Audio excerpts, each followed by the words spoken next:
in order for the city to put its best foot forward and to deliver a message to the widest audience, that the city has the best quantitative measures in the list of 5 individual cities that are listed.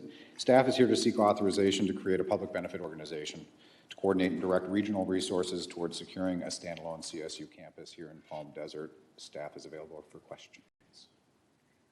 Okay. Councilmember Weber, any questions? Anybody have a question? I have a comment. Okay. I feel that this is so important that we step forward and get this done. We need this 4-year university, and if ever there was a time that illustrates it so clearly, it's while every festival, every event, everything that is hospitality in our community, in our entire region, is being canceled. And we have an economy that is based on hospitality and agriculture, and we must broaden this economic base, and that's what a 4-year university gives us a chance to do. I mean, we have to have other hats other than party hats. So I think this is really an important initiative. This will help us get where we need to go, and I fully support it. And I would just add, and I completely concur with Councilmember Harnick, I would just add that our learning curve has been very steep on this. I think staff has made an outstanding effort in rallying the community to make it clear to the consultants who will analyze those 5 sites that we should be, if not at the top, then certainly tied for the top. But we now understand that in order to make this a reality, we need to take this step to address the decision makers and to shape that discussion. So I'm very grateful that we have staff, Mr. Olson, that has that experience and expertise and can guide this process. So I fully support moving forward with this, and I'm grateful that we have learned that this is the direction we must take and that we have expertise on staff to guide the process. And I concur as well. I did meet with the consultants last week, and it was heartening that their ears are open, but I think we need to bring it to the next level so some of the bigger cities do not beat us out like Stockton and the other cities. So I want to do whatever we can to make this 4-year university a reality. So yes, very important. Move it's approval. All been said. Second. Okay, please vote.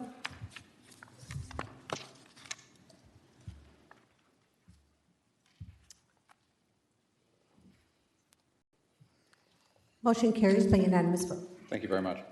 Thank you.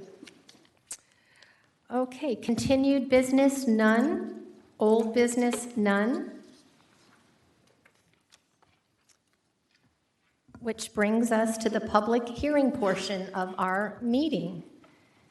The first public hearing is the request for approval of an amended condition requiring an in lieu affordable housing fee on a development proposal at Palm Desert Country Club and an amendment to the operation and maintenance agreement between the owners of Palm Desert Country Club and the City of Palm Desert, APN 637-190-021, 637-190-024, and 637-190-027, case number CZPP-CUP 16-280, PD Holdings LP applicant, continued from the meeting of January 9th, February 13th, and February 27th, 2020. Yeah.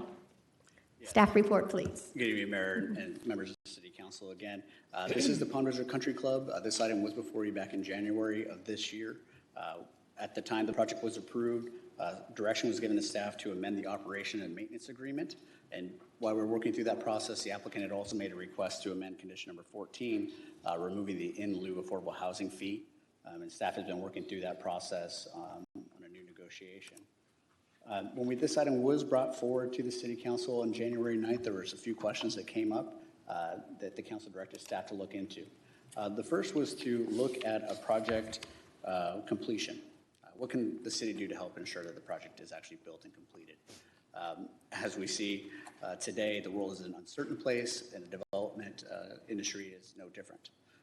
What staff is recommending is that as this project develops out over months or years and the applicant has indicated they would develop one site at a time, that we would go through our normal development process in terms of collecting bonds, issuing permits, following up on inspections.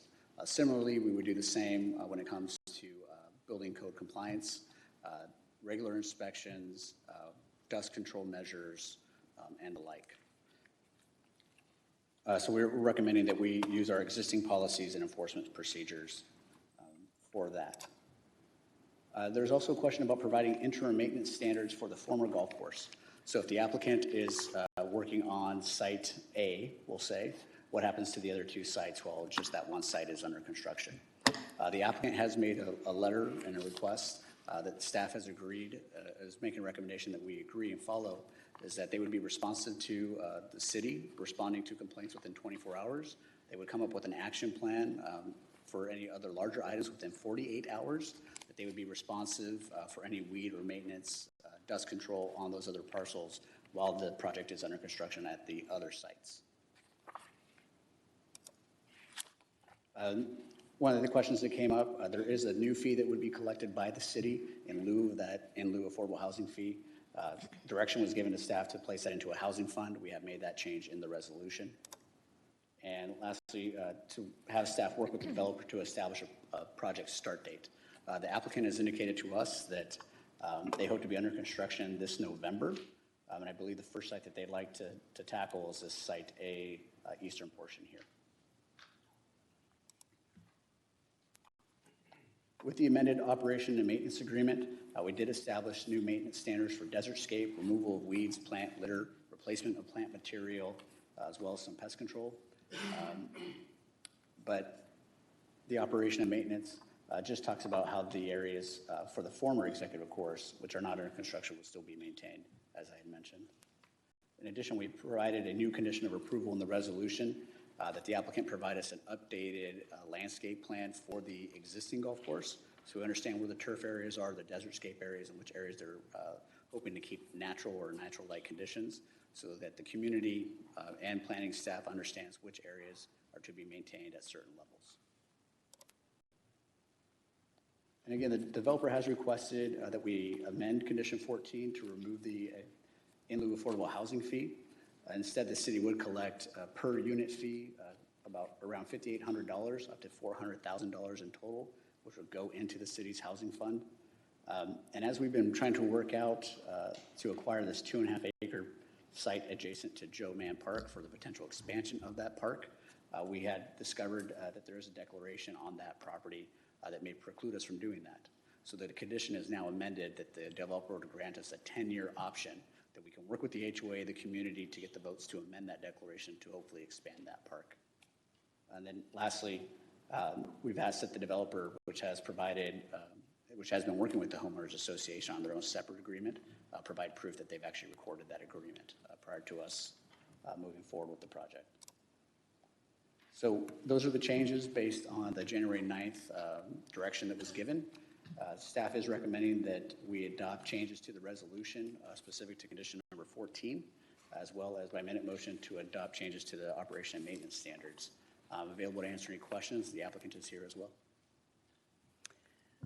Any questions of staff? I have just a few questions to feature some key parts of what you said.